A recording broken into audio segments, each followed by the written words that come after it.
To talk some undervalued quarterbacks in fantasy football. In a single quarterback league, I am not touching the quarterback position until the earliest I would draft one would be round 4, and it would just be Allen or Herbert. That's probably it. And I just know that I'm not going to get either of those guys in round 4. They're going to go end of second, early third. It's just the way it is. Not talking, 6-point passing touchdown, not talking super flex. I'm talking you start one quarterback in a 12-team league. I don't think you need to draft 2. I really don't. I think if you want to draft 2, make it your last couple of picks and take 2 little flyers. And we'll get into a couple that you could take with your last couple of picks. But for me, you don't need a second quarterback if you're taking a top 10 quarterback. You don't. You're rolling them out every week. You find a bye week replacement on the waiver wire. Talked earlier off the top of the show. Every year, there's always 2 or 3 quarterbacks that don't get drafted that finishes top 12 quarterbacks. It just happens. Like the gap between quarterback 10 and quarterback 18 is not that significant. Of course, my one piece of advice for people that are just playing fantasy football for the first time and they're looking at the scoring system and statistics. Wow, quarterbacks score the most fantasy points. I got to get one. I don't think you should think like that. It's a very deep position. You can easily find a replacement.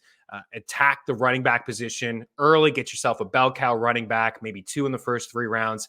Find the value at the wide receiver position, and then seek out the value at the quarterback position. So with that said, I got 5 undervalued quarterbacks here. I am leading with the guy that I was absolutely dead wrong with last year. I was in a year too early on this guy. I do believe he could be last year's Jalen Hurts, and that is Trey Lance of the San Francisco 49ers. I am a big fan of Trey Lance and what he can offer here. As you see, I got him as quarterback 10. He is going as quarterback 13. I think he's going to be a top 10 quarterback. I mentioned I was in on him too early last year. I just thought the Niners traded all the way up to get this guy at 3, and I didn't believe in Jimmy Garoppolo. The 49ers, I guess, did last year. They don't now because they are looking to trade this guy, and Trey Lance has been named the starter. So you see the note there on the right. It's very small sample size, but 2 starts last year. He had 120 rushing yards and 33 fantasy points. 33 fantasy points in 2 starts. Now, he's not going to get 60 rushing yards per game. If he got 60 rushing yards per game, he'd have 1,000 rushing yards this season, which just wouldn't be the case. But if he gets around 40, he can get into that 700 range. Now, DK has him, his rushing yard prop for the season at 500 rushing yards at minus 150. So it's really juiced to the over. But honestly, this guy does have a lot to offer on the ground. I love that about fantasy. Take a look at Jalen Hurts' numbers last year, 784 rushing yards and 10 rushing touchdowns. He led all quarterbacks in those 2 categories, but he only had 16 passing touchdowns and 3,100 passing yards, but he finished as quarterback 6 in fantasy points per game. He missed a couple games. He only played 14. We got a better play caller here in Kyle Shanahan in San Fran. We got better weapons. Yak Monsters, Kittle, Ayuk, Deebo Samuel. There's a lot of weapons surrounding Trey Lance. They're going to let him go this year. I think that he could finish as a top 10 quarterback. I think he could be a league winner. You got that nice rushing floor there that comes with Trey Lance. And as I mentioned, even if he only gets 700 rushing yards, that would be number 4. Last year, there were only 3 guys who had 700. Kyler checked in with 400 at number 4 at the quarterback position. I would take the over on rushing yards for Trey Lance at 500. And transitioning into another quarterback here, same sort of deal is Justin Fields. I think there's a lot of value here. The weapons are not as nice. The play calling probably not. They're going to be a run-first team. Really only has Darnell Mooney, Cole Kmet to throw the ball to. I like Pringle, but let's be honest, they didn't really help him out in the draft and through free agency to bring in weapons. But also, you see the note there, average 51.5 rushing yards over his last 7 games. Nagy did not know how to play to his strengths. There was no run design. There was nothing. There's no guys moving in motion. His first start, he got sacked a bunch, and it was just a complete crapshoot.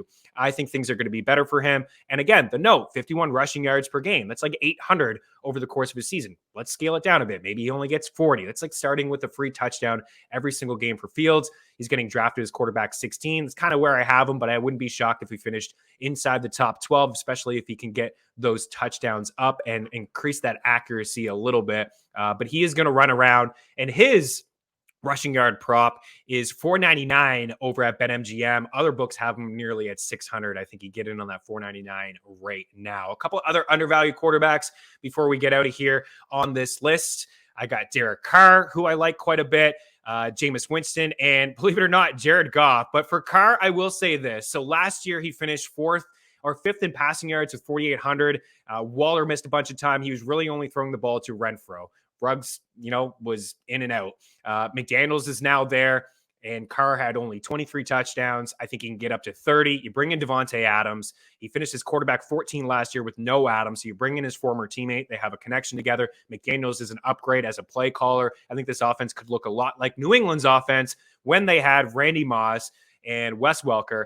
I think Welker could kind of be Renfro, and then Adams could kind of be Randy Moss. Derek Carr's an accurate quarterback like him. And then on the way out, Winston and Goff, they just have a ton of weapons. So I think there's value there for Winston. You got Olave, you got Landry, you got Thomas, Kamara to the backfield if he plays, this season. Jared Goff in there, all the weapons we just touched on with Jay in the last segment. A lot of deep threat options in there, reliable targets like Hawkinson, Swift, and Amon-Ra St. Brown. Don't be shocked if Jared Goff is a top 15 quarterback. Yeah, I said it. I know.